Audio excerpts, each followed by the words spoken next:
If you are doing any startup or already running a business, then you also know the most important part is the name of your business और the logo. जो लोगो होता है उसी के से लोग आपको पहचानते हैं, जो आपका ब्रांड का नेम होता है, दुकान का नेम होता है, इवन के उसी से लोग आपको पहचानते हैं। हमारे लोकल मार्केट्स में भी इवन के दुकानों के नाम से ही हम उनको पहचानते हैं, बट अक्सर हमने देखा होगा कि एक दुकान उस नाम से फेमस हो जाती है। मान लीजिए खाने की कोई दुकान है, वड़ा पाव गर्ल नाम की लड़की ने दुकान खोली है ना, तो उसके साथ में एक और वड़ा पाव गर्ल खड़ गई, उसने भी सेम नाम रख दिया, सेम लोगो रख दिया। तो आप उस सिचुएशन में क्या करेंगे? तो सबसे इंपॉर्टेंट जो चीज है ट्रेडमार्क रजिस्ट्रेशन, जिसको हम सरल भाषा में लोगो रजिस्ट्रेशन के नाम से भी समझ सकते हैं, हालांकि इसका नाम ट्रेडमार्क रजिस्ट्रेशन ही है। और ये दो तरह का होता है, आप वर्ड मार्क और डिवाइस मार्क रजिस्टर कर सकते हैं। सिंपलीफाई करने के लिए मैं आपको बता देता हूँ।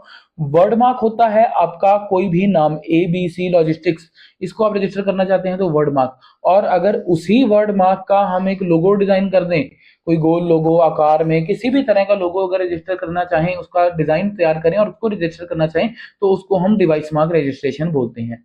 डिपेंड करता है कि आपका नाम क्या है, आप क्या बिजनेस करना चाह रहे हैं, और आपको वर्ड मार्क रजिस्टर करना चाहिए कि डिवाइस मार्क रजिस्टर करना चाहिए, आपको इस वीडियो के एंड तक पता लग जाएगा। इस वीडियो को कई हिस्सों में बांटा हुआ है, जिसमें आपको पता लगेगा। आप पहले सबसे पहला स्टेप होता है, आपने कोई नाम सोचा या रखा, तो आप सबसे पहले देखेंगे कि क्या उस नाम से कोई और बिजनेस या कोई logo, trademark, word mark, device mark कोई और रजिस्टर्ड है कि नहीं है।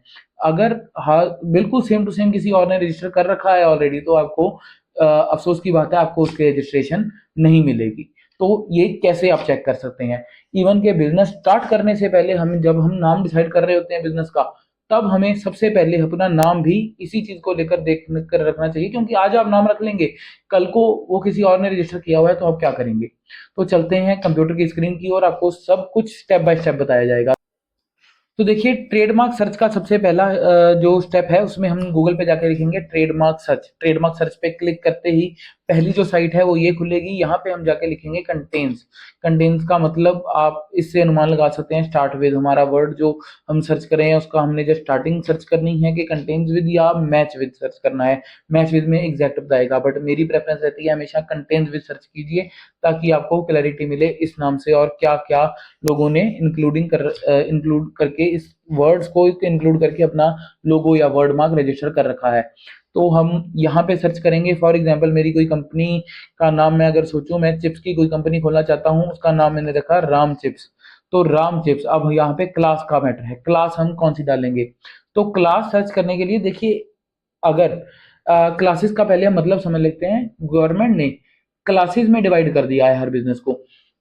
जैसे कोई मैन्युफैक्चरिंग हो रही है, जैसे ये A4 शीट्स हैं, इनकी मैन्युफैक्चरिंग अलग क्लास में डाल दी है। लैपटॉप की मैन्युफैक्चरिंग अलग अलग क्लास में डाल दी है। इलेक्ट्रॉनिक्स, मोबाइल, लैपटॉप, अगर वहाँ पे किसी कंपनी का नाम एप्पल है, तो अगर एप्पल नामक कंपनी चिप्स के क्लास में रजिस्टर करना चाहे तो कर सकती है। हालांकि आप बिल्कुल सेम लोगो, सेम सारा कुछ नहीं कर पाएंगे। उनको पता लग जाएगा कि आप ऑलरेडी एस्टेब्लिश्ड ब्रांड, मैं एप्पल इसलिए ब्रांड का नाम यूज कर रहा हूं अभी इस वीडियो में कि आपको थोड़ा क्लैरिटी मिल सके। तो एप्पल ऑलरेडी बहुत बड़ा ब्रांड है, एप्पल के नाम से आप चिप्स की कंपनी शुरू करेंगे, फिर भी ऑब्जेक्शन आ सकता है। बट देखिए, गवर्नमेंट ने इसको डिवाइड कर दिया है कि एप्पल नामक कंपनी ने क्लास, जो भी लैपटॉप की क्लास है, उसमें अपना लोगो रजिस्टर करवाया हुआ है। तो अगर मैं कल को एप्पल नाम से कोई चिप्स की कंपनी शुरू करना चाहता हूँ जो बिल्कुल डिफरेंट लोगो है, बिल्कुल कंसेप्ट मैच ही नहीं कर रहा, तो हम कर सकते हैं। इसलिए क्लासेस का कंसेप्ट बनाया गया है। तो हम क्लासेस सर्च करने के लिए सबसे पहले गूगल पे लिखेंगे trademark classes goods and services. Goods and services जरूर लिखिएगा, तभी आप 45 की 45 क्लासेस का PDF सबसे पहला जो आएगा आपके सामने खुलेगा। नहीं तो कई बार कुछ और PDF आ जाता है। तो यहाँ पे हम जाके अगर मैं चिप्स लिख रहा हूँ, तो चिप्स में ये सर्च कर रहा है सीरियल प्रोडक्ट्स, क्लास 30 में फॉल कर रहा है। ये देखिए, फ्रूट चिप्स, पोटैटो चिप्स, सारे तरह के चिप्स ये क्लास 30 में फॉल कर रहा है। क्लास 30 के बारे में जानकारी लेने के लिए मैंने क्लास 30 लिखा है। तो ये सारी चीजें क्लास 30 में फॉल करती हैं। आप इन सारी चीजों में से कुछ भी मैन्युफैक्चर कर रहे हैं, प्रोड्यूस कर रहे हैं, पैकिंग कर रहे हैं, बेच रहे हैं, आप मतलब लोगो इस क्लास में चाहते हैं, तो आप क्लास 30 में जाएंगे। तो यहाँ मैं क्लास 30 में जाके यहाँ पे क्लास 30 लिखूंगा और यहाँ पे लिखूंगा ये जो इनका कोड है वेरिफिकेशन कोड, यहाँ पे सर्च पे क्लिक करते ही मेरे सामने रिजल्ट्स आ जाएंगे। राम चिप्स नाम से किस किसने अपना लोगो या ट्रेडमार्क बनवा रखा है, रजिस्टर करवा रखा है या अभी एप्लीकेशन डाली हुई है, तो इस नाम से कुछ नहीं है।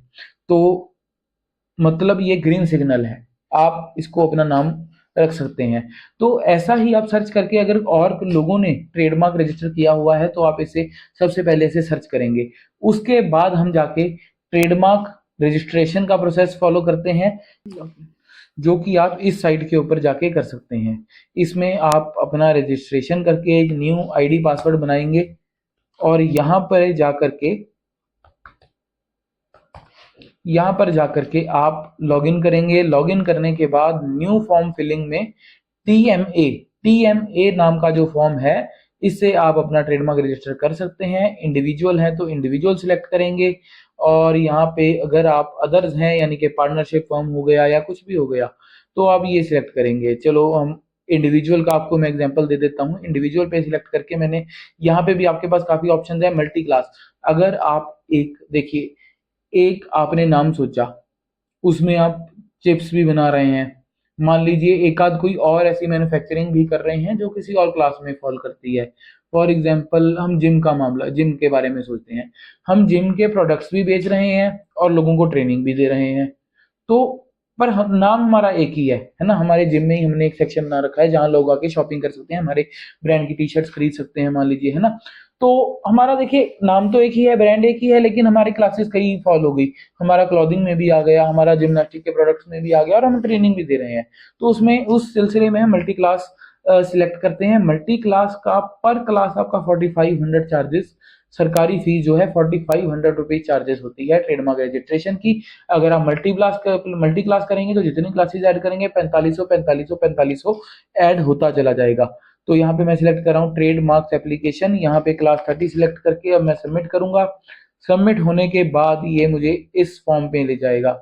ये फॉर्म आप फिल करने के बाद यहाँ पे आप डिस्क्रिप्शन डालेंगे। मैं आपको ओवरव्यू दे देता हूँ इस फॉर्म का। तो यहाँ पे आप, ये मेरा एजेंट पोर्टल है, अटॉर्नी हूँ मैं ट्रेडमार्क रजिस्टर्ड, तो ये एजेंट पोर्टल है। आप अपना देखेंगे तो उसमें ऐसा नहीं आएगा, उसमें प्रोप्राइटर आएगा। आप अपना प्रोप्राइटर सर्च करके यहाँ पे अपना ट्रेडमार्क का सारा फॉर्म फिल करेंगे और यहाँ पे अटैच डॉक्यूमेंट्स में जाके जो भी आपको नेसेसरी डॉक्यूमेंट्स आप सबमिट करना चाहते हैं, अपना बिजनेस जो चल रहा है उसको शो करना चाहते हैं, तो यहाँ आप रजिस्टर करेंगे और डिजिटली साइन एंड सबमिट कर पाएंगे। अगर आप रजिस्टर्ड ट्रेडमार्क अटॉर्नी के थ्रू अपना जो है ट्रेडमार्क रजिस्ट्रेशन करवाते हैं तो आपको क्या बेनिफिट है, आपको डीएससी नहीं बनवाना पड़ेगा। एंड सबसे पहली बार डीएससी नहीं बनवाना पड़ेगा और दूसरा आपको गाइडेंस मिल सकती है कि आप कैसे, आपका लोगो रजिस्ट्रेशन होने में क्या क्या आपको दिक्कतें आ सकती हैं, कौन सी क्लास में आपका ट्रेडमार्क फॉल करता है।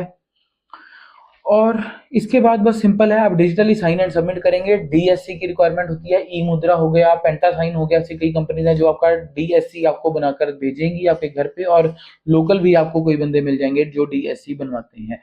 तो उसके बाद आप अपना ट्रेडमार्क एप्लीकेशन सबमिट कर पाएंगे। ट्रेडमार्क एप्लीकेशन सबमिट होने के बाद 6 महीने भी लग जाते हैं, कई बार साल भी लग जाता है, कई बार 1.5 साल, 2 साल, 3 साल, 5 साल, 10 साल भी इवन के केस चल सकता है ट्रेडमार्क का। ऐसा क्यों है कि अगर देखिए आपका ट्रेडमार्क अगर तो किसी ने रजिस्टर नहीं करवाया हो उस लोगों में, तो आपको थोड़ा इजीली आपका जो हो जाएगा, 6-7 महीने लगेंगे आपको, नोटिस आएगा, फॉर्मेलिटी चेक पास होगा, फिर वो पब्लिकेशन होगी, आपका साल के अंदर अंदर ट्रेडमार्क आ जाएगा। बट अगर उसमें ऑब्जेक्शन लग जाता है, अगर उस नाम से किसी और आपका मैच कर जाता है किसी के साथ, तो उसमें ऑब्जेक्शन लगती है, फिर ऑब्जेक्शन फाइल करनी होती है। ऑब्जेक्शन फाइल करने के ऊपर के बाद हियरिंग्स होती हैं। हियरिंग्स जो ऑनलाइन वर्चुअली भी होती हैं और आपके जो मेन 4 सेंटर्स हैं ट्रेडमार्क के, वहाँ पे ऑफलाइन भी होती हैं। तो वर्चुअली हियरिंग्स होने के बाद आपको फिर पब्लिकेशन होती है, और हियरिंग 1 भी हो सकती है, 2 भी हो सकती है, 4 भी हो सकती हैं, डिपेंड्स अपॉन की ऑब्जेक्शन आपके ऊपर, आपके ट्रेडमार्क के ऊपर कितनी बड़ी लगी है। 2 तरह की ऑब्जेक्शंस लगती हैं, इसके लिए मैं अलग से एक वीडियो डालूंगा ट्रेडमार्क की ऑब्जेक्शन